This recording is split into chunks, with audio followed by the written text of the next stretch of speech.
What up, everybody? Welcome to Between the Laughs with Carlos Mencia and, of course, Mike. What is co-host? What is your? I don't know. We've never. What is it? We've never talked about it. Is it together? Is it thing? Am I Is a it co-host? Is this a we? is this a we or an I? Am I a compliment? Am I a condiment? I don't know. Are we two pieces of beef, or are we like a T-bone steak and you're one side and the other? Or I'm the potato? Or are you the potatoes?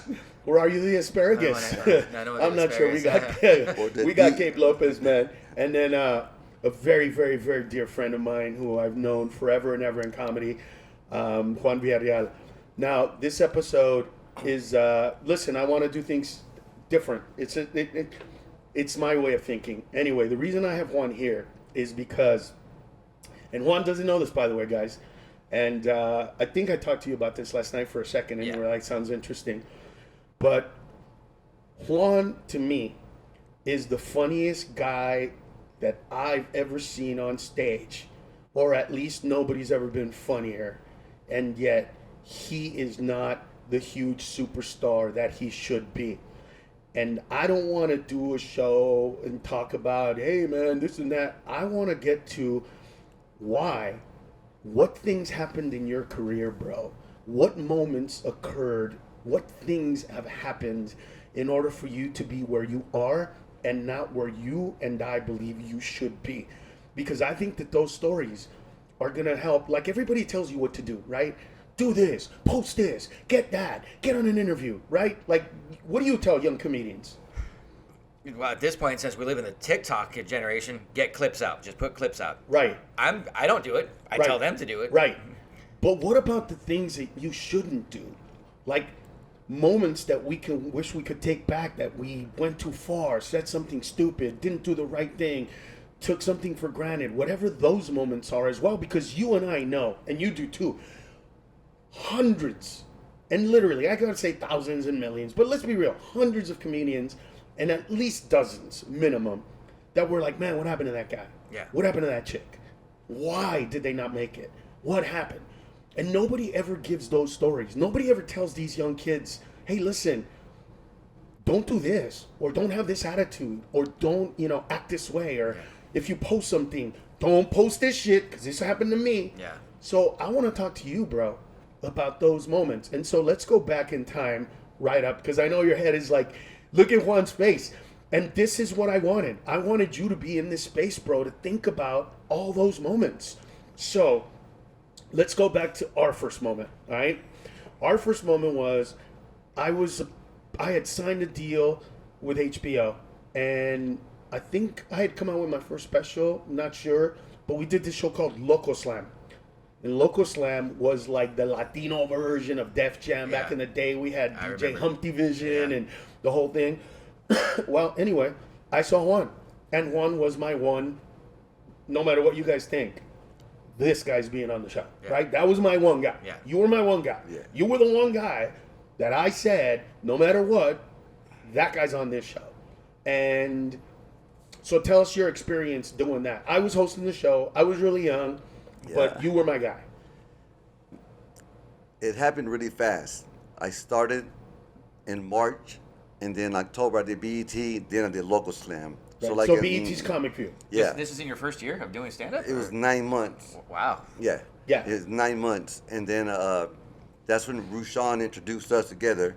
That's right. Rushan goes, you need to meet this guy because he's really smart and he's going to make it. He's going to be a millionaire. And that's when he booked us together for the first time. What's the name of that comedy club in Houston? The hip-hop comedy The hip-hop comedy That style. was the first, That's right. Yeah. And they were the first people. And we were the first We were the first black, non-blacks to do the black show. And that black club was the first club. Yep. Because this was before Mark Abbott and the Laugh Stop. This was 92. Right? Yep. So I've been doing comedy for 4 years at that point. I started in 88 in March as well. Yeah.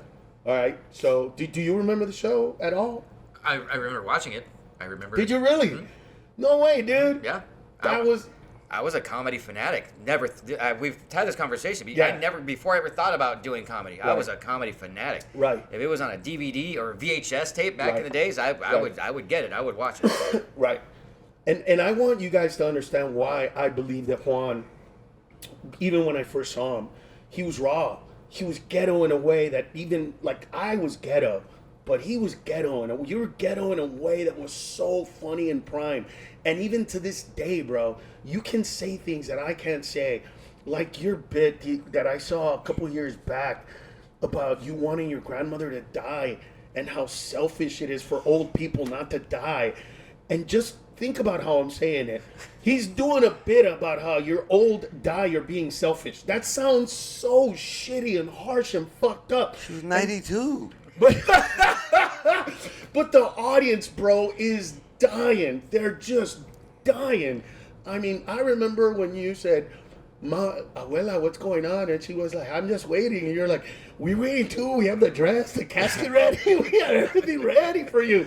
Oh that God. bit, and the part of the bit where you're wiping her ass, and she says something like, "Oh, stop! I wiped her ass when you were a baby," and he's like, "What was it? What did you say?" I was like, but baby, doo-doo is cute. That shit is different. You were like, "That's different." This shit looks like tripas. That's I'm what like, I don't know if I should wipe this or call the ambulance. I don't know what's going on. He just did, and back then the bit that got me was he did this bit where he put Mexicans in shows and movies and how it would change if he did it. So of course, man. what would it be like if there were a bunch of Mexicans on Gilligan's Island? And of course, the song, instead of Marianne Skipper, it was like, and then the Mencia and Pablo, and he just kept going, and Raúl and Pedro, right? And then it went on, and then he was like, Cujo, goddamn Cujo, you know, the people are, why am I doing your jokes? Why don't you do the goddamn, do you even remember the jokes? Yeah. So what was the Cujo one? It was like, And by the way, remember, this is 1992. yeah, I was like, man, Cujo, like, that lady was scared of a dog. Right. Her son almost died. He's in the car. Right. Sitting down, like. If that was a Mexican? That was me. I would have fucked that dog. I would have been in the car smoking my little joint. My son, what we gonna do, Dad? Watch this, mijo. Then I get out. He come at me. All right, tag. Shut up. And then he grabs him and he Shut up. And he fucks him. Right? I'm like, yeah, now go get me the newspaper. Right. And bury all these motherfuckers before they blame it on me, bro. And then, what was the next one? Oh, Jason from Friday the 13th. Oh, yeah. He's like, no. Jason Friday the 13th and the chick from, the chick that Exorcist. Yeah. He's like, I'll fuck the devil out of her, bro. It's so badass. It was funny because I used to do the thing. Right. And I'd walk in there and they, like, what are you going to do, Juan? I'm gonna fuck her. I'm gonna fuck the devil out of her. No. Leave her tied up. That's it. That was it. Leave her tied up. Yeah, close the door. And then when you did the joke about her spinning guacamole and you're spinning around the stage and she's and dude, and suck it, and dude, I'm dying. But it is so raw, right? It is so raw. They used to stand up and go like, yes, that. It is so raw. And here, because my jokes at the time were, what happens to Latinos in the future? Because movies about the future have no Latinos. Like, that was my angle. Yeah. Why are we not in a movie called Green Card? Why are we not Lawnmower Man? Like, that was my shit. Mexican. Right. This dude was fucking the devil out of chicks. He's starring in the movies. Dude, he did this thing where if he was out in the woods or Jason came up, this is what it would sound like when he fucked them. It would be like, and then when I call it, it'd be like, hey, put the machete down. Put the machete down, bro. You're a happy Jason. You're a happy Jason now. Dude, it was so raw, right? It was so raw. And he was so, like, young that when he did the show, the one before us that he's talking about, BET's Comic View, he didn't even have clothes, bro. I was sponsored by Reebok at the time, and I took him to Reebok to get a bunch of stuff so that he could wear. I thought I was cool, Gabe. You know what I mean? Like, I was from the hood. I had my best jeans. I had 2 pairs. I had the best ones, but I rode the bus. So, you know, layovers, whatever. And then he picked me up, and he goes, hey, bro, just out of curiosity, what are you going to wear tonight? And I'm like, I'm wearing it. He goes, hey, man, can I hook you up? Yeah, you mind if I hook you up? Like, nah. And, so we took him again. Yeah, so man. That's the beginning of it. Since then, we're talking to somebody here who's done shows with the biggest stars, Latinos and blacks, whether it's Jamie Foxx, etc., etc., etc. Many opportunities, and you should be at least Fluffy or George Lopez status, or at least Carlos Mencia status. Yeah. So what do you think not went wrong, but what were the things that you think you look back at and go, man, I should have done that different? Or are you happy with it? Because you can be like one of those that like, you know what, I just never wanted to be huge. I never wanted, but that's not what I see, bro. Because I hear you sometimes when you call me up and you're like, fuck, it's hard and blah, blah, blah. Like, so in your opinion, what do you think? I don't want to say went wrong, but you know what the question I'm asking. Man, Ned. From the beginning, I don't know. Because, like, what opportunities did you get from HBO? No. When I did a lot. But then I came second in the Latino comedy competition at the Laugh Factory by Paul Rodriguez. Okay. So then in the morning, I had like 10 messages from ABC, CBS. Like, the lady was there, like, Juan, they want to do deals with you, this and that, whatever. Like, yeah, but they want me to stay here. See, people don't know that. I turned down at least 5, 6 development deals. Why? Vance was like, Juan, it's $250,000. Right. I'm like, yeah, but they want me to stay here. He's like, yeah, but they're gonna get you the car and assisted. Like, in LA, bro, my kids live in Houston. I have my mom, my little brother with Down syndrome. Like, I'm not gonna leave them. There's these little things called planes. I could be here in 4 hours, bro. Like, what's the problem? But there's little things called planes, and you could be there in 4 hours. Yeah. So what? You see what I'm saying? Like, there's two sides to the story. You could have been it. So you just didn't want. Like, were you afraid of success? You know what I mean? Was there a fear of if they give it to you, you're gonna fail? Because you could have done the opposite, bro. Because with 250, you could have bought a house for your mom and dad. Oh, I know. You could have like paid a nurse to take care of your brother. You know what I mean? There were with 250 grand, bro. Especially this is 30 years ago. No, 33 years ago. Yeah. So 33 years ago, $250,000. You could have bought him a house for what 30 to 50 grand back in those days. You could have paid somebody minimum wage, which at the time was like $5 an hour, to take care of your little brother, but you chose not to go that route. Why? I had to be with my kid. I had to be home, Ned. I had to be home. My kids grew up in the hood, and their friends were getting shot and killed a lot. Like, so. But you could have bought him a house outside of the hood. And then Vance said, like. Do you know what I mean? You could have bought him a house outside of the hood, bro. You could have got him a house. You know, in Sugarland back in the day. I was 25. Right? And dude, it happened too. I didn't do open mics. Right. I got jumped in. You took me to do the Comedy Store. Right. Mitzi, like, everybody, oh, she gave me my pass. She goes, I want you to be, you're going to be a regular. He's going to make you, like. Right. So, like, I had it. They were offering me so much stuff, but I just. But this is in the beginning, right? Yeah. But it never stopped. You've always had moments. Yeah. So. You choose, okay, so let's go back. You get calls right after you do the show on HBO. Yeah. And people offer you stuff. Yeah. And you said, I can't do it no matter what. Yeah. Did you want to be on a TV show? No. You didn't want to do a TV show? No. What did you want? I wanted to just do comedy clubs on the weekends. Right? That's it. That's it. You didn't want to do big theaters? You didn't want to? No. They made me do it because of the money and my manager. Okay. Because that's why I wasn't giving him 10%. I was giving him like 30 because he was like a friend of mine. Right. I would split shows with him. So it's like, because, you know, by me turning down 250, he's thinking, I'll make 25. Nah, man, like, I ain't going to take it.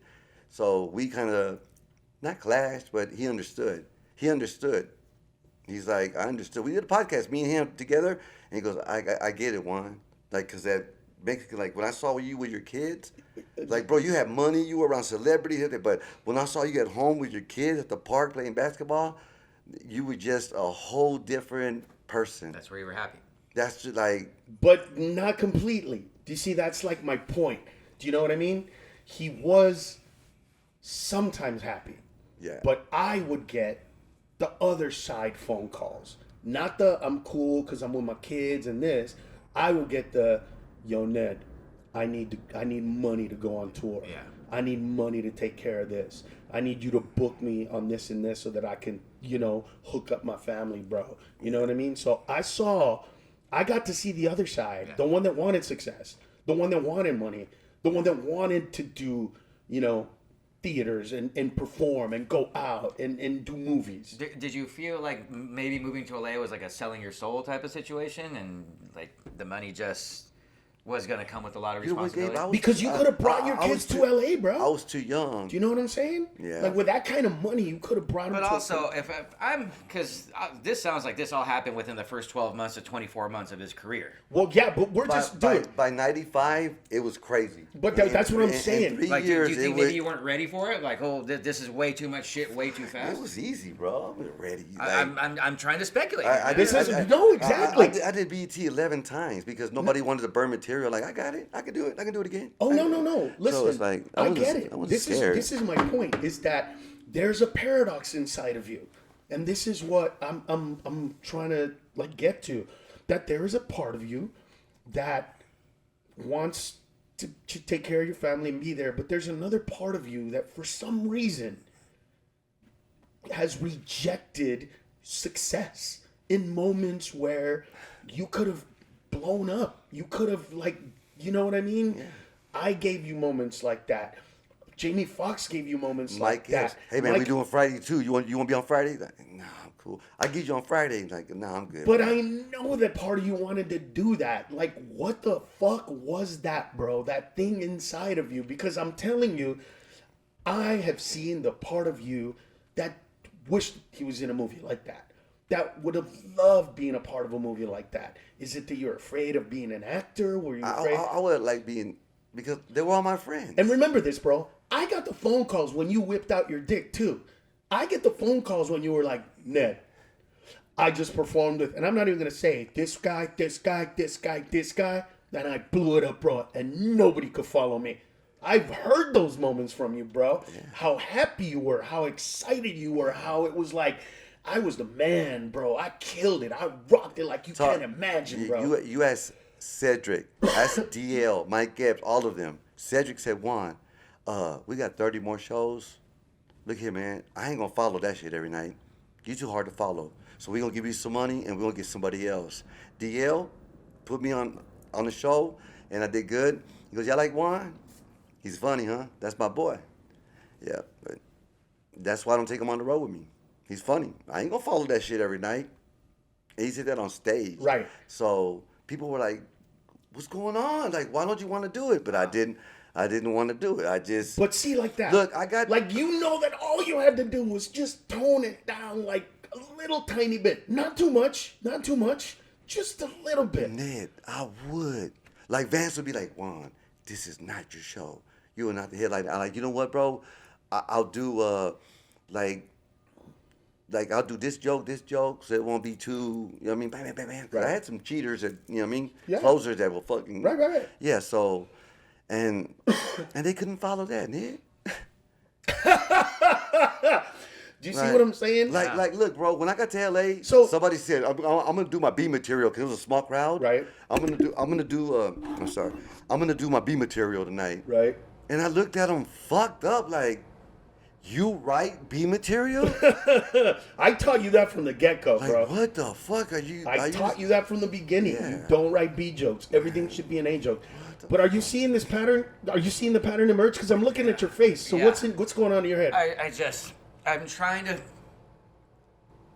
to cut the layers. Right. Like, okay. Okay. You know, the possibility of selling your soul, all this money, living in Texas, don't want to go to LA, have a handicap. Well, no, he didn't say I didn't want to be here. He said I think. Remember, I didn't want to leave my brother in town. He didn't want to leave his family. But he could have brought him there with that kind of money. And you're seeing the layers, and I'm just, it's. I hate to say it, but it's almost like you sabotaged yourself because you were, like, there was a fear of the success, and that you weren't going to hold up your end of the bargain once all these big checks and all these expectations were thrown at you. And that's what it feels like. And I could be wrong, but No, Gabe, you're right. But if that's the truth, then say it. You know what? This is what I want. But I want you to say that now, Ned. I'm realizing that now that, like, you know what? Maybe I was scared. Because I was fucking making 20, 30,000 a week and 40. I'm like, and I didn't have a GED. Right. Or nothing. And these fuckers are all righty and headphones. Right. I go, what's up, fucker? And kill it. It came natural to you. Yeah. Like, I've never written a joke, and I hate when comics go, Me either. If you ever written a joke, if you done joke, then you're stealing. Like, bro, I'm talking about my family. I can do 20 minutes of getting to the club.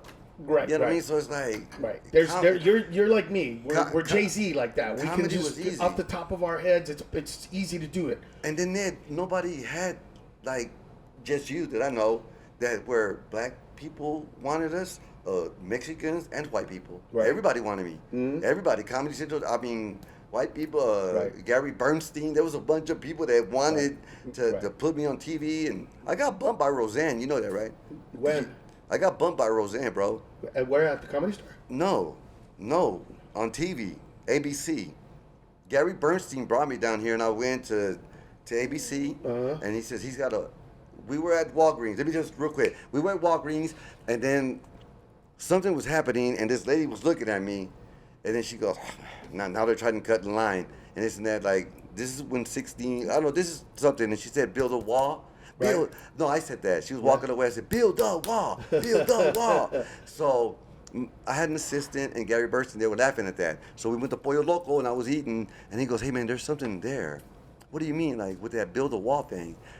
I'm like, what do you mean? Like, if I were to tell you come up with a show, build a wall, what would you do? And I'm eating, right? Because a van pulled up and they cut my hair in a van. I was smoking. It was cool. So I'm at Pollo Loco and in the parking lot, bro. This dude goes, hey, man, it was cool. And I'm buzzing. And the young black lady, she was so cool. And Gary Bernstein is like, so if I said, come up with an idea of a show called The Wall or whatever, like what would you do? And I'd be like, I would be a construction worker. You know what I mean? Because Mexico, in my college, in the border, whatever, and I would make a bid on a job, one of my biggest bid, and I get the bid. Right. And I get the bid, but I didn't know it was to build a wall. So like the pilot can start where I walk in and I have the check and my family is there arguing. Like, what's he doing? Why is he going to build a wall? What about us? It's that. And I was going to show up and I was going to be a single dad. And I had 2 YouTube little stars that were going to play my kids because I wanted to be a single dad. Mm-hmm. And then Constance Marie was going to, they had Constance Marie. Yeah, I'm sorry. It's okay. She was going to be my baby mama. Mexican. She's the mother. So for people that don't know, Constance Marie plays the mother of Selena in the movie Selena. And George Lopez is a wife in the show, right? George Lopez is in the sitcom. That's right. Yeah, and she loves me, bro. I didn't know that. So she was going to do that. Cheech was going to play my dad. Oh. Yeah. And then they said, hey, Juan, could you do that? I'm like, yeah. So then they said, come up with a pilot. Mm-hmm. So I called Vance, who's been with me forever. I called Vance and I was like, bro, they want this, whatever. So I said, look, I'm going to smoke one, go downstairs, and I'm going to call you, and we're going to smoke and talk. And I took my little notes, which I never did.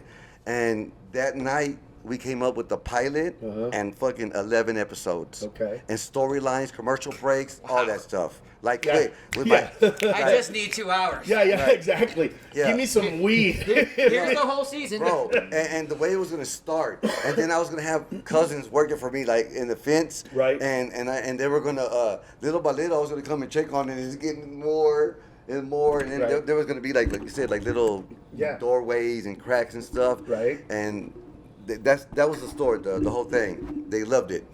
And they said, Juan, could you do that? So when I came back the next day, they're like, what happened? And there's like 8 people. I'm like, what happened? I'm like, no, I got the pilot.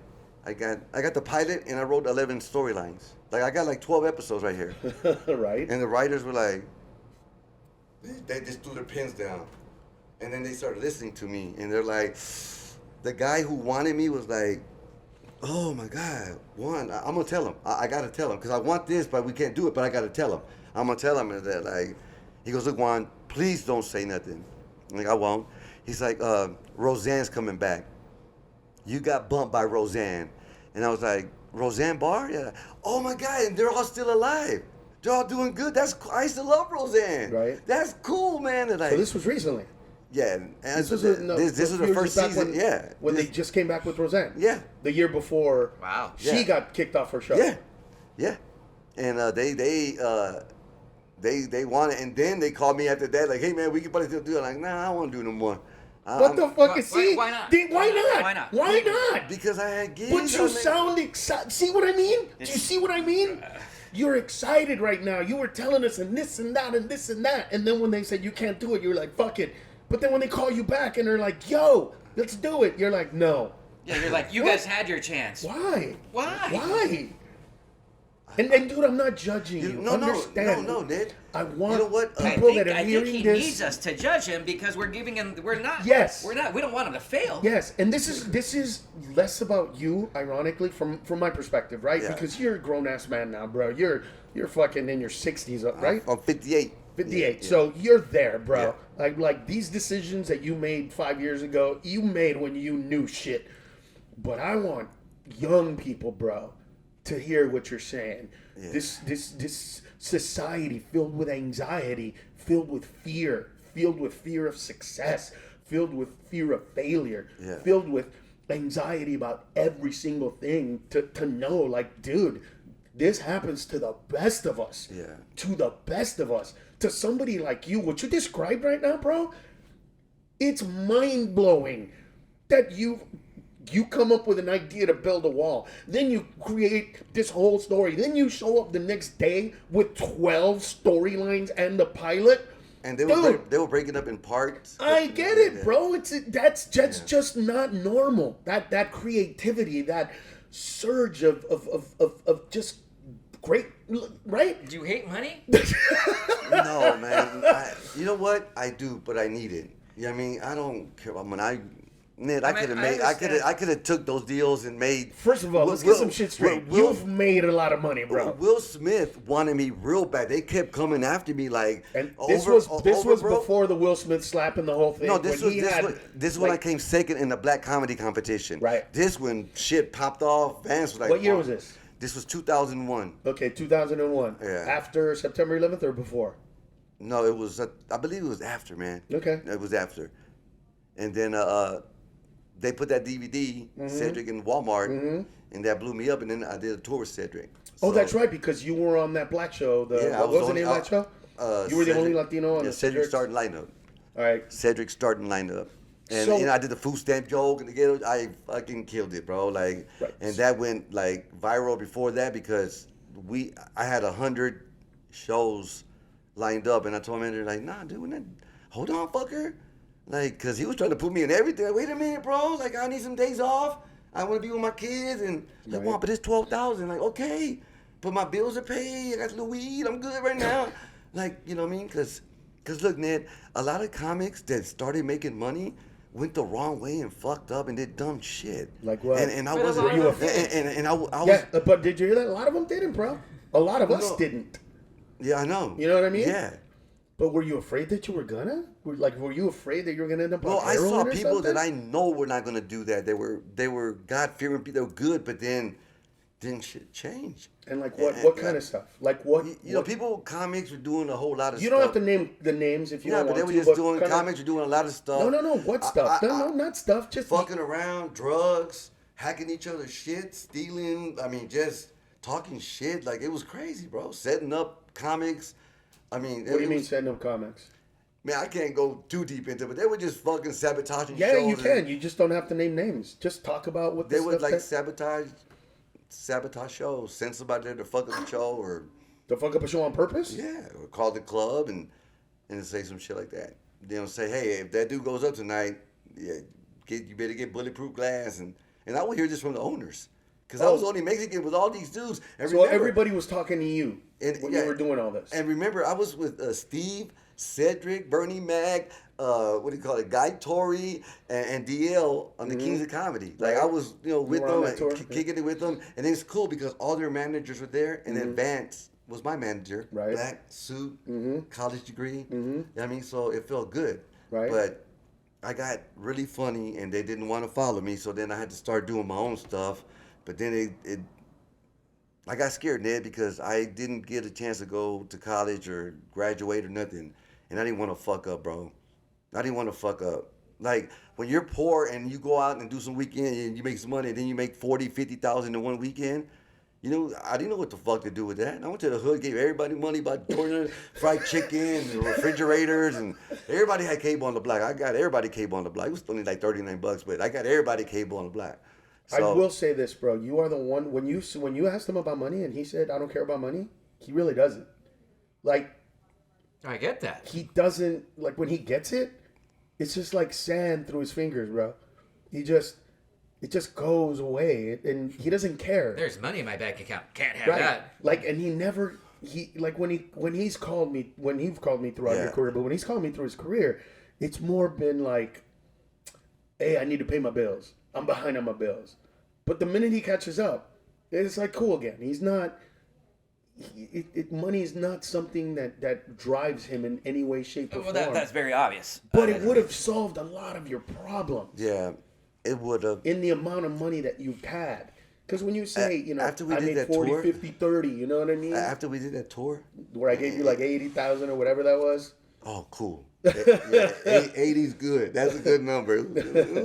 I got you. 80's good. No, that's because the check you used to do the joke about the check. Yeah, the bonus, whatever. Yeah. Yep. So after that, they hit me up, some people, and I was gonna do like a little tour in 2013. Yeah. And that's when my stepmom was like, "Hey, Mimo, I don't know, doing that bowl, I can't swallow. Mm-hmm. I feel like I got cancer." Yeah. I'm like, "Mom, stop saying that. Stop saying that." And I was buying my gear, my clothes, my golf clubs. I was gonna go on tour, and I said, "Mom, you want me to take you to the doctor before I leave?" And she goes, "Okay, Mimo, take me." And she set an appointment. I took her, and she had a tumor, total blockage. Right. So they put a peg tube in her stomach, and then the machine that pumps the food and the medicine, they taught me how to train it. I mean, they trained me how to do all that, crush the pills, put it in, clip the holes, prime the machine, all that stuff, and nobody else learned. You were the caretaker. Yeah, but you didn't have to be. But it happened that day, like I understand. like in 2 days, and so now I'm canceling shows. Like I can't go. But you didn't have to cancel again. Ned, nobody wanted to help me. My brother, bro, like they were offering you enough money to pay somebody to do that. Oh, that's what hurt me too, because people were like, Juan, you got a check here for fucking $90,000. Yes. So I got to turn this shit back. Right. Look, man. Right. Like you like I know you're taking care of your mom. Right. But 90,000, motherfucker, you can get a nurse. Yes. You can get somebody. Yes. You can get your jet, fly you right back. Like yes. Like what's up? Yes. I'm like, it's my mom. That's what moms do, bro. Moms die. You got to keep going. I'm like, I know. So Juan, like, we ain't never working again. Like, I know. Like, I love you, man, but we ain't never working again. Juan, it took me so long, and then he started telling people, I started canceling shows because for 9 months I was with her. For 9 months, bro. I get it, but every time you had a choice, bro, in your career, and now we're seeing that you had the ability to take care of them in a different way. But every time you had a choice to go toward or away from success and fame, you chose to go away from it. My issue with you, and I kind of don't have an issue anymore because I was pissed at you for a while. I know. Very mad at you, bro. I know. Because you're better than this, bro. And I almost feel like, did I fucking waste did I waste that shot? Should I have given that opportunity, all the opportunities I've given to you? Because I am the one comedian that has never been afraid to follow you. I'm the one motherfucker that goes, bro, whip your dick out on stage. Show them your balls. Give me the best that you've ever had. And then just watch. And dude, I love doing shows with you when you kill. When you just get off and you're looking at me like, bitch, follow that. And then I get off stage and you look at me like, God damn, bro, fuck. Like, what can I do? Part of me was just like, what is it with this guy? We're in this business so that we can, like, I take care of my mom. But you know what? I don't live with my mom. My mom lives in a house by herself. She needs something? Yeah, mommy, whatever. I'll send somebody right now. But I don't, but I'm like, Mom, I got to work to take care of you this way.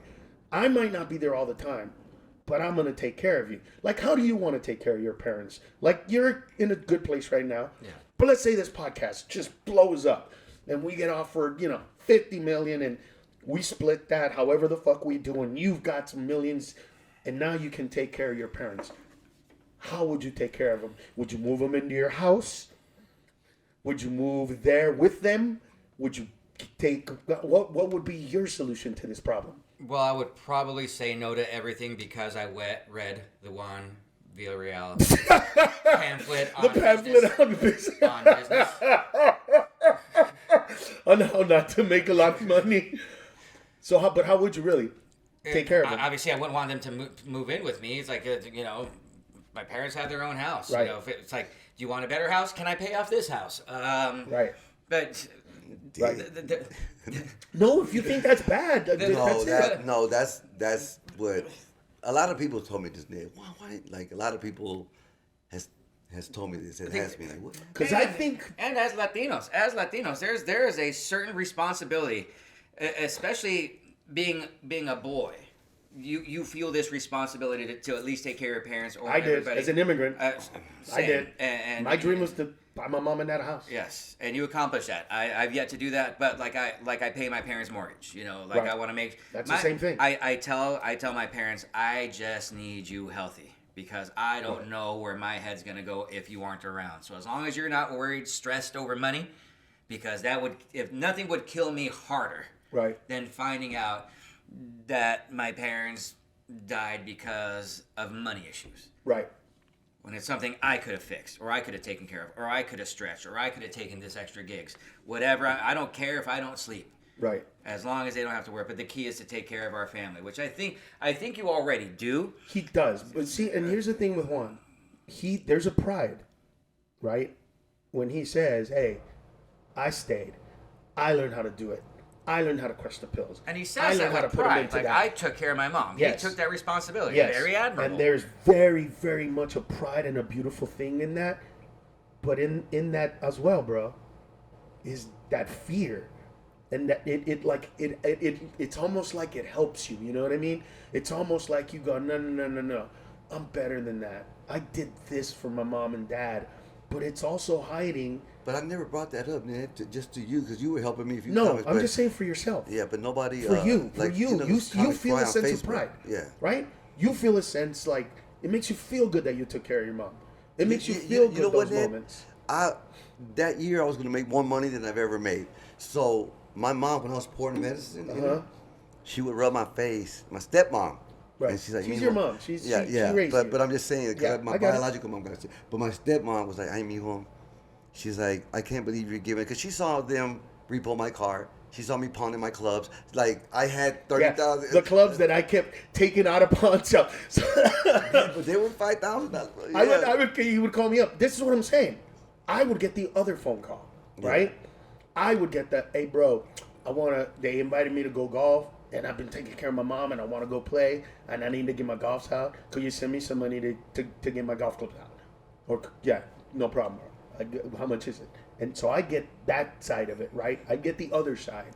And that's why I wanted to talk to you about this, because there are people that I know, comedians, you know some too, who are really funny, but they just love where they're at, right?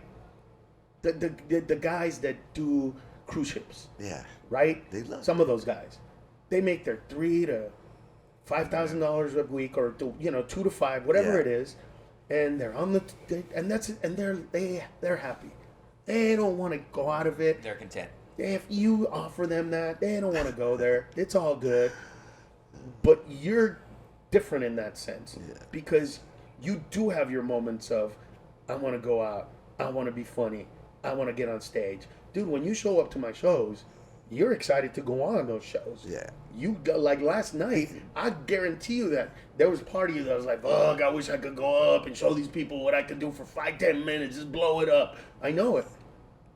Yeah, there's a little part of me, but I was there. I was happy to see you. I know you were. Like, I was happy to see you. No, it doesn't take away from that. No, I know. It's that. It's like D-Ray gave me 7 minutes at the Improv, and I said no. Like, because it wasn't enough. No, because it just... It was different. I saw LA different. And then D-Ray goes, how long you been here? Like, since Friday? So you know what's up? Like, I haven't been around the clubs in over a decade. Yeah. Since before 2010, probably, bro. Lonnie, the Laugh Factory, Chocolate Sundays. I said, hi, my name is Juan. And some people recognize it. Okay. And I was like, I used to be a regular here back in the day. Jamie wanted to manage me real bad. Right. But I'm from Houston, and me and my wife are here with my manager. And she's like, okay, so what do you need? Like, I was going to ask if we can come in and see the show. She goes, yes. come in at 9:30 and you can see the show. And you know what? If somebody doesn't come up or do something, I'll put you on stage. I was like, for real? She's like, yes. Did you want to go on? Fuck yeah. So you wanted to go on there, but you don't want to go on the other show. You're such a fucking roller coaster. Isn't he, dude? Isn't he? No, man, because I was watching this show. I wanted to enjoy the show, and they were funny, but it was a lot of just, like, it was... Dude, say what it was. It's not like you're going to fuck up your career at this point. Nah, I mean, man, Jesus Christ, bro. Like, trying to save it on the podcast. You're trying to save a career on this podcast, bro? No, I don't know how to explain this. Like, say what you were feeling. Say what you saw. I was like, man, I seen a lot of this shit everywhere. I was calling out the tags, and Rich Williams, who's from Houston, was going, yeah, you know him? I'm like, no, I know this is a joke. You know what I mean? And he's like, what do you mean? Right. Like, and I'm not gonna say no names because whatever. It doesn't matter. But I wanted to go up to one black comedian and say, hey, bro, I didn't know all them niggas gonna be on stage with you tonight. Like that. Like that. And you know, I know Mexicans already say that, but like when I said, they were like, oh, like, whoa. Right. Is it that they were doing jokes that you've heard before, or is it that it's a black show and they're young and they're all like living in the same world, right? Is it like when you and I started in the 90s? Yeah. And all of us were doing chancla jokes and being border jokes and my mother's like this jokes and you know what I mean? Yeah. The Hot Wheel Tracks joke and the Mexicans are like this and white people are like that and you know the burritos are not wraps and all that kind of stuff. Was it that, or was it that they were like doing jokes that somebody else told? Some of them were like verbatim. Were they just low-hanging fruit jokes? Some of them had my wife going, like, don't say nothing. Don't make that face like that anymore. Like, so it wasn't just low-hanging fruit. It was like... They weren't easy jokes. They were verbatim jokes. They weren't easy jokes. They were jokes that you know somebody wrote, created, made it. I was there when some of those jokes were born. I wanted to go tell that dude, like, hey, bro, do you know Ernest J? Yeah, because I seen that. I was there when that shit popped up for the first time. I was opening for him. Right. And I helped him tag up some stuff and, like... Because you know the difference between you going up on stage and talking about how your mom treated you, him going up on stage and talking about how his mom treated him, and me going up on stage. Yeah. It's going to be very similar. Yeah. It's just going to be driven by our personalities. Yeah. But you know the difference between that and somebody doing your choo-choo, like that's your shit. Yeah. And then some of them, like... doing certain like little weed jokes that I do whatever, and they don't even smoke. They don't like smoking. Like, gotcha. So then I go on stage after them, like, hey, that's a fraud. Right. Those are my jokes. He don't even smoke weed. That and that's when comics didn't. That's when they kind of started not liking me. Like, damn. Because look, bro, when I was with chemo with my mom and everything, Felipe Esparza was telling people I was in fucking rehab. I was getting kidnapped. I was like. And what the fuck's wrong? I booked all them people in there. You know that I paid all them fuckers money. Right. Jeff, I've given them all money. Way before. I give it. When I was popular on BET. Correct. I was the draw. They were opening for me. Right. And I thought I was back when they were young. Back when. And but that's it. You should have been at least Felipe. You know what I mean? You should have been that level. Yeah. Fool. So here's my issue with you. That. I don't mind that you've made the choice to be who you are, bro. I don't mind the choice that you run from success. I don't mind any of that. Yeah. What I mind is that you're not happy. Do you know what I'm saying? Yeah. You're happy for moments. Yeah. But you're not. Yeah. You don't look back at your life like with a smile on it. You look back at your life with moments of smiling and moments of sadness. Well, yeah, moments of like my mom right got now. Dementia. Well, I think he felt he did what he had to do at the time. Gabe, I had no help. Like I got one brother, and he. But again, bro, you say that, and yes, let's just remind everybody who say join middle of the podcast, they were offering you enough money that you didn't have to make the choices that you made. Let me throw this different perspective at you. Let's say you have a $90,000 check on a tour that you just said no to. And by the way, $90,000 was the deposit. Oh, okay. So just so you understand, that $90,000 that he's talking about, that's not the tour money. That's we're going to give you this to start, we're going to do these 30 cities, and then you're going to make all this other money. That was, am I right? Yeah. So exactly. I guess my question or concern is, it's one thing if somebody else in the family is making that type of money, but you happen to be the only one. You were the blessing in the family that you don't realize. That you were the one blessed with the financial status. And you chose to step away from that to take care of your mom. No, there's a lot of honor in what you did. Yes. I'm not discounting the decision that you made, but maybe, don't you think maybe, I don't know, from a religious standpoint, God bless you with this incredible skill and talent to be able to help your family, where I could have paid somebody else to take care of my mom, or I could have another family member could have done that. Like that, he's saying like God gave you this gift to share with the world, and you could have done both of them at the same time. You could have done a lot. You could have shared your gift, because believe it or not, one of the sad things about your career in my life, from my perspective, bro, is I give hope to people that grew up in the hood who are kind of smart, right? I give hope, like we were talking about this earlier. I give hope to people that grew up in the projects, but that are like, oh man, I'm smart like Carlos. I could get a degree in engineering. I could, you know what I mean? I could go there. Yeah.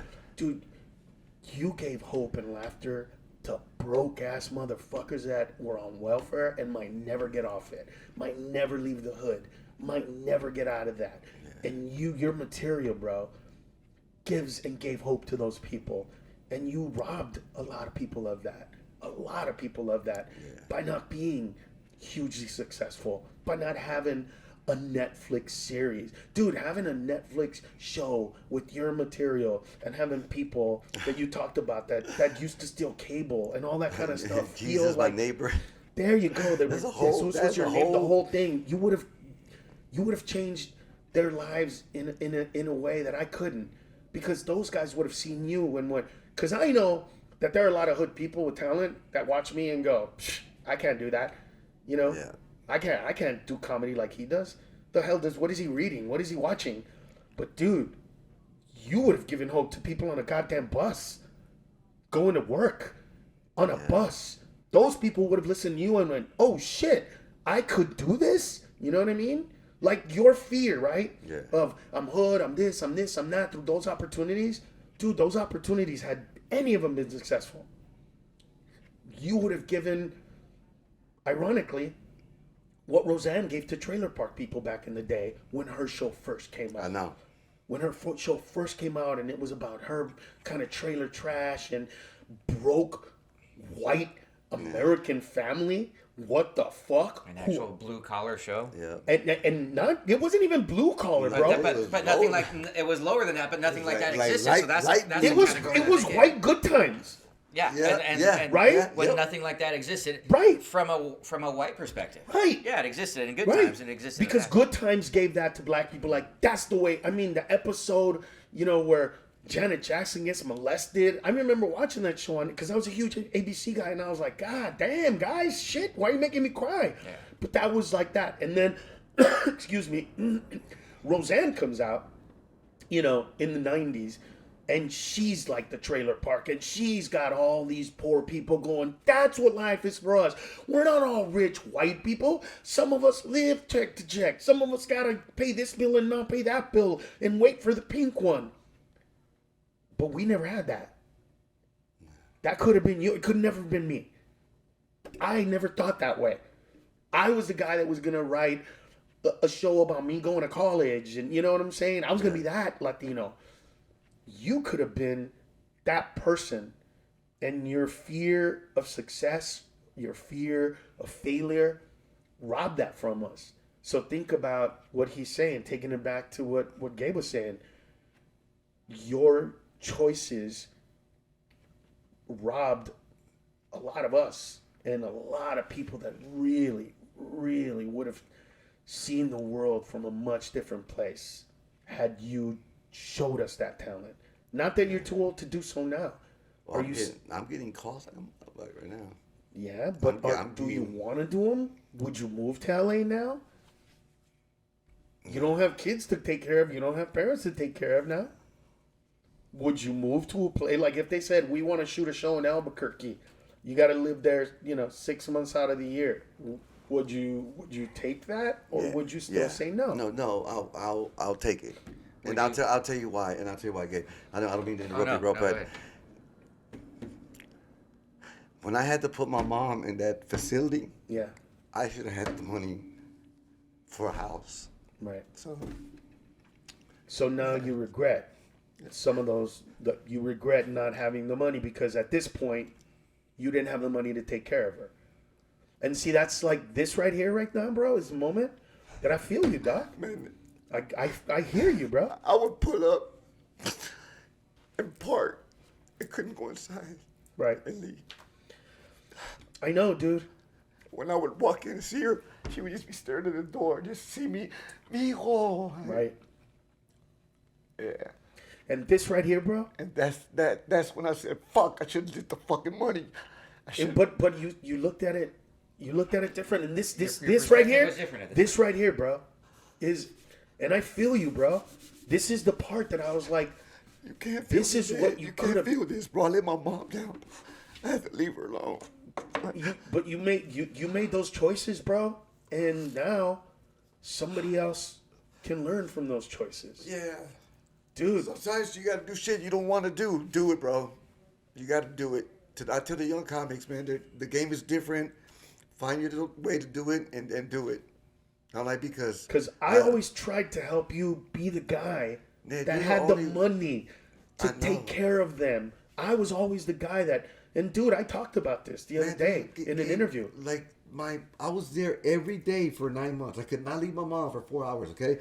Every day. And then my tia came over, and then they took me to Vegas for one night just to go get on stage, and I killed it, and I flew back in the morning, and I was happy, and my tia took care of my mom for one night, and that's when I was like, man, tia, I can give you $10,000 a month to take care of my mom. I can give you $20,000, and you don't have to do it. You can get nurses to watch. Right. Yeah. So that was the only thing, man. But now, Ned, there's some offers, and I might do it. I might. It's not a might. Think about this.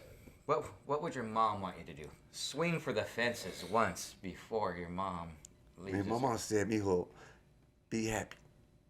That's what she said. Be happy. There you go. But that's the thing, though. Be a good dad. Be happy. That's what I wanted to get to. I wanted to get to the fact that as much as you can put life in perspective for yourself, I wanted you to get to a place, because I know that you were feeling this way, that you were not happy. It's okay if you want to be a comic that does this and a comic that doesn't want to do that. That's totally cool. But when you're one of us, this is the first time I cried for my mom. Yet. And you want to take care of that. I haven't cried for my mom yet. It's been 2 years. I haven't cried. I haven't cried for my mom. But that's because part of you. Because she's feeling better. She's good. Yeah. I did what I had to do. Right. You know what I mean? And then, she was bad. And then I gave her a kiss. And I said, Mom, I'm not coming back. It's too hard? I'm not coming back, Mom. I love you. I know you can hear me. You can answer me. Is it dementia? Yeah. I said, but I'm not coming back. Right. So please go home. And I gave her a kiss. And then 6 hours later, I was getting ready for a show and she passed. All right. So let's go back in time, bro. Back in time. You perform in front of me. I see you perform. I go, dude, HBO, you got to put this guy on. This guy has it. This guy is the one person that I want. You don't have to give me anything else. Just let me put Juan on that show. And weren't you on the same show with Fonseca? Oh my God, yeah. They made you follow. Dude, they made him follow Chris Fonseca. For you people that don't know, Chris Fonseca has cerebral palsy. And there is nothing harder in the world. Have you ever had to follow somebody with a disability, bro? And I was ghetto. I'm like, I'm going to have to follow a dude with a wheelchair. This is one of those run on McDonald's kids, whatever. I was. Dude, because all they have to do is kind of be funny. But let's just get some shit straight. That dude is a monster. Yeah. He writes great jokes. Yeah. He is limited only by the palsy that he has sometimes. Yeah. He writes great stuff. He performs great stuff. He still gets the whole audience to go, ooh. He still does it. He opened for me like not too long ago. Still killing it. I mean, still. Like, I'm so grateful to him because I can do, like, whenever I perform with him, I do an impression of him, and it's so great because everybody can like go, oh my God, it sounds just like him.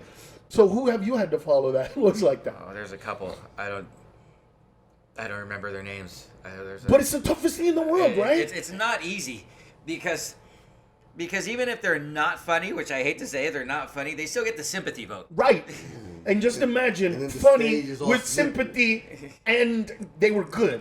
And that's what he had to follow. And I remember and I had to. The stage was slippery because he was really. And I remember being on stage, and I have to start my set, and he's still on the stage because it's such a process to get him off the stage. Because if they're in a wheelchair and there's no. Remember that? I said, "Hurry up, bro." Well, was he in a wheelchair then? No, he was with the. No, he was a wheelchair. Because he was called Crazy Legs because he used to have the walker for a while. Yeah. But on Local Slam, he was on. Well, on Local Slam, when he got off, I went on stage with a mop. And started mopping up. And the whole audience is laughing, and I'm going, oh my God, like, all this is good, because I knew. I was like, I can't bring somebody up after that and not acknowledge what just happened here. That was my way of kind of like... dying down. Yeah, bringing them back. Like, some people are like, oh, that was fucked up. No, it was for the next comic. It was for Juan. It was so that Juan was a bit... Anyway, go back in time. Anyway, like I was saying. You have a time machine. You have a time machine, bro. And really think about this. Like, really fucking think about this, bro. On the way to where you are today, or where you would have been had you made different decisions, what decisions would you have made different that you think would have led to you at this very moment being happy as fuck?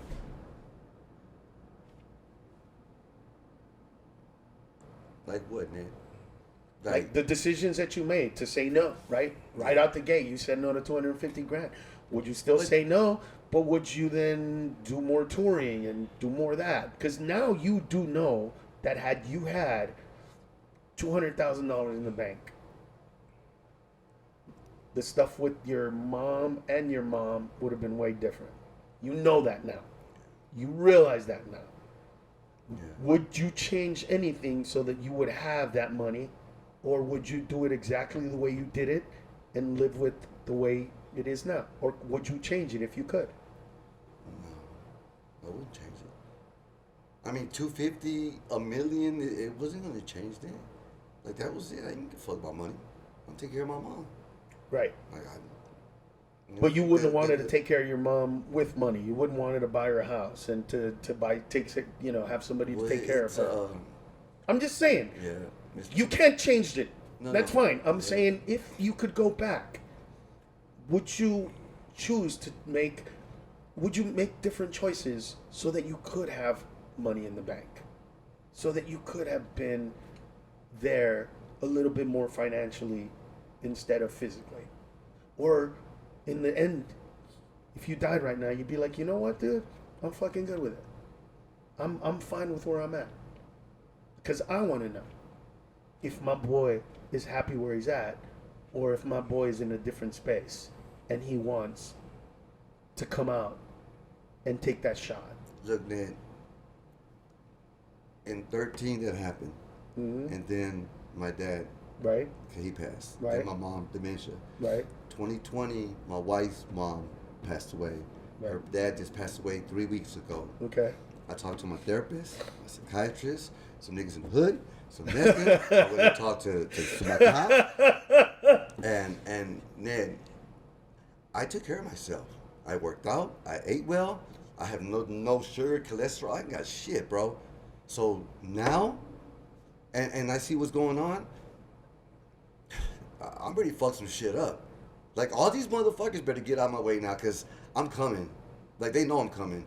Like Corey Holt, you come on. I mean, they know it. Yeah. Like Eddie Griffin's trying to produce a special. Like, I'm coming. Like, right now, I'm the funniest I've ever fucking been in my life. I told everybody, I don't give a fuck. Bring Cat, Dave Chappelle, and Jesus, and then me, and I'll follow all three of them. Like, let's do this. And people Jesus. Think Jesus, bro. Let them walk on water, whatever. All this trade. Let them make a lot of fish. I don't care, bro. Like I'm like, now it's different because some of the people were really talking bad about me and saying shit and like I was in jail and this and that, whatever, and I was taking care. I was wiping ass and this and that, and it didn't affect me because they were over there. You know what I mean? Because I'm a big Pac fan. Sure. And people talk a lot of shit. I smell it. But when I'm not there. Yeah. You know what I Right. mean? I don't, I mean, they talk a lot of shit when I'm not there. Right. But when I show up to a club, they're going to acknowledge me. Like Steve Harvey, Jamie, none of them can pass by me and I say nothing. Right. None of them dudes are going to pass by me and Eddie Griffin, they fucking run and grab me and they show me a lot of love. But I respected them. I try to respect the game and, try to be cool. So I'm you ready would now. do exactly what you did because as painful as some of the decisions that you made were, you're okay with them. Now you just want to show everybody what you can do. I think there's nothing holding him back now. So now he's. Is this he's it? ready. Ain't nothing holding me back. Like those two dudes at the comedy store. Yeah. Yeah. What would you tell a young kid who you see perform one day, tomorrow, tonight? You see some kid that's exactly like you, that's exactly kind of in the same position, with the exact same fears, with the exact same situation. What would you tell that kid? I would keep them for a day or two and show them. Look, and then look at this, and look at this. Oh, look, I'm over here with Steve Harvey, and look, I'm getting evicted. Look right here, I'm getting evicted. They cut my lights off. Look, I had to call Ned for my Right. car or whatever. So Right. I wouldn't tell him what to do, but I would tell him what happened to me. Right. So now it's up You to would him. show him the good and the bad. Yeah. You would And- let him know, like, along with this came this. Yep. Along with this came this. Yep. Those choices that you made that you're good with. Are you good with them, or is there still part of you that's like, fuck? Just my mom. I wish I could have, like you said, got a nurse and stuff like that, because it happened real quick, man. Like, So at that moment, you weren't able to book stuff or get stuff or line stuff Nothing, up. You didn't bro. have anything in the bank. But Nothing. that was a one time That's where when you wish money. That's when in 13, yeah, that's when I started losing everything.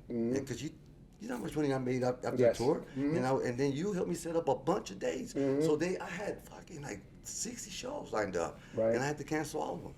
So, You didn't have to. You chose to, which is fine. It maybe you feel like you had to, and that's totally a viable thing. I want people to know that there are choices, and you made a choice to be with her, and Yeah. that's as you said. and you know what? It's a commendable, beautiful Absolutely. choice. And you know what? Vance could have told me all this. Vance could have said one this, that, but he didn't, because he knew about, how me and my mom were and stuff. So Vance, because once I took care of my mom, Right. Ramiro had to get a job, Vance had to get a job, Right. Greg had to get, all my sisters, everybody, my whole crew. Right. I was paying them, all of them. So I'm like, hey man, I'm not working. Yeah. I'm not doing it. And why don't you just go do one show, man? It's 30 grand. Like, and who's gonna take care of my mom?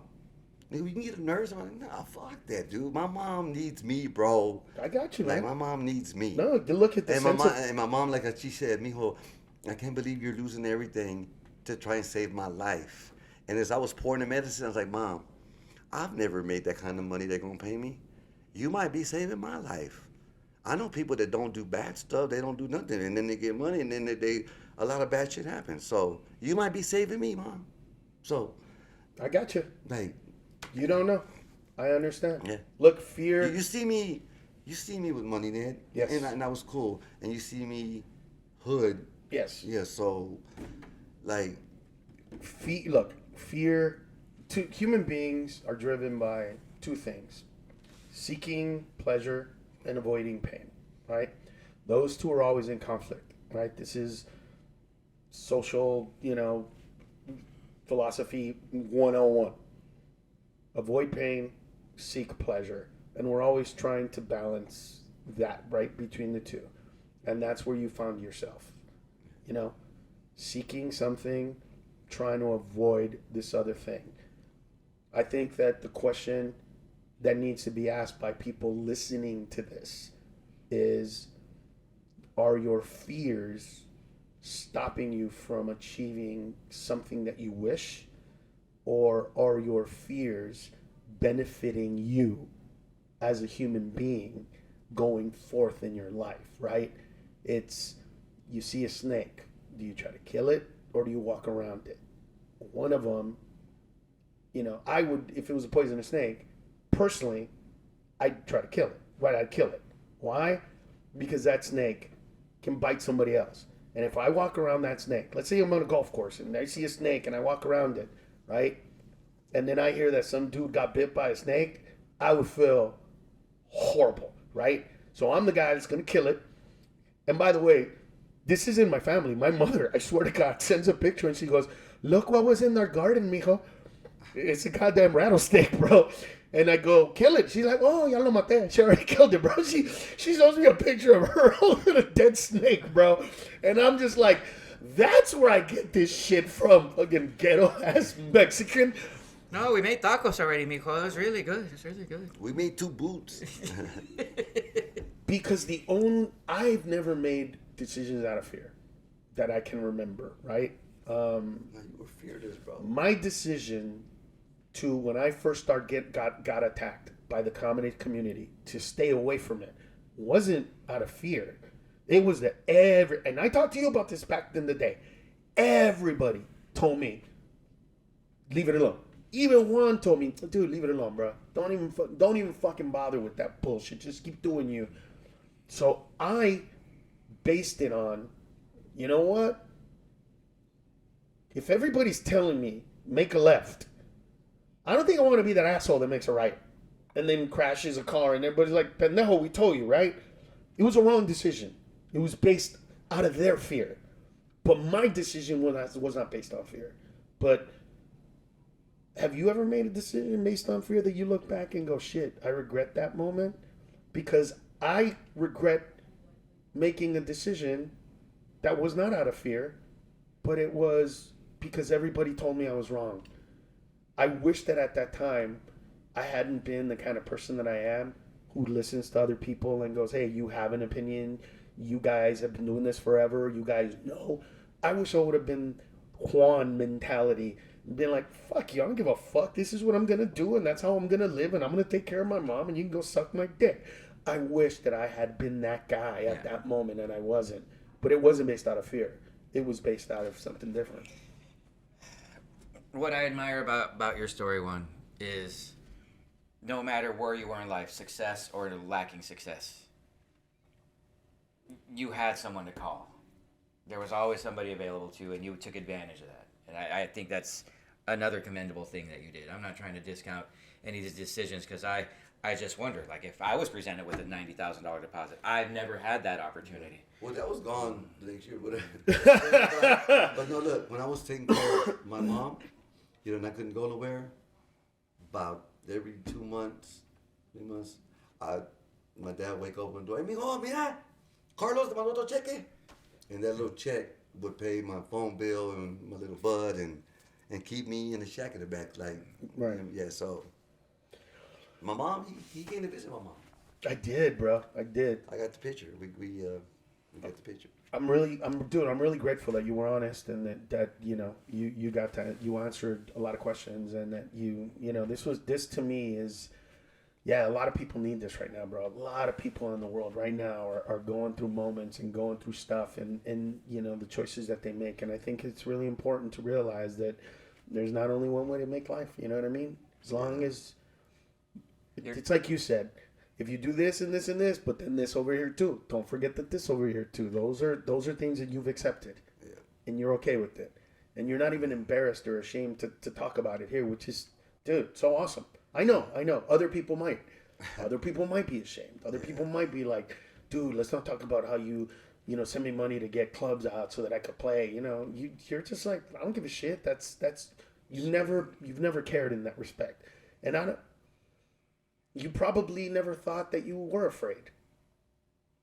But now you see it and you got like, I was afraid of success. I was afraid of what I would do. I was afraid that money might make me a different person. That money might change me. That I would maybe forget about my parents or maybe forget about my mom. Whatever those fears were, they drove you to where you're at. So, but now you're ready.